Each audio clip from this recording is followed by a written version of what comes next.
Welcome to Tenor Tech, where I solve the problems you didn't even know you had. You start by assessing the scratch direction and how deep it is. This determines your method. Use bright light and run your finger over the scratch so you know if it's surface level or deeper. Next, clean the area with mild detergent to remove grime so sanding works evenly. Once done, tape off the drain and any fittings to avoid accidental damage. You'll use 400-600 grit for light scratches and a Scotch-Brite pad sparingly.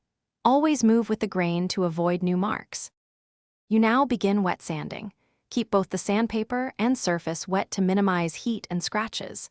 Sand gently along the grain in consistent strokes, checking progress every 10-20 seconds and rinsing debris away so you can see the change. If the scratch fades, move to finer 800-1000 grit to blend the area into the surrounding finish.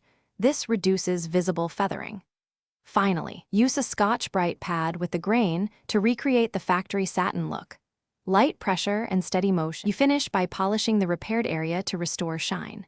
Apply a small amount of stainless steel cleaner or light metal polish and buff with a soft microfiber cloth following the grain.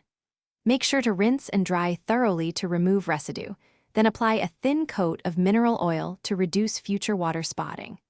If a deep scratch still shows, stop further sanding to avoid troughing. Instead, use a manufacturer touch-up kit or consult a professional refinisher.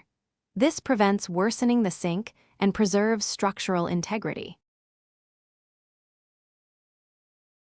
Thanks for watching. Subscribe to keep your life in tune.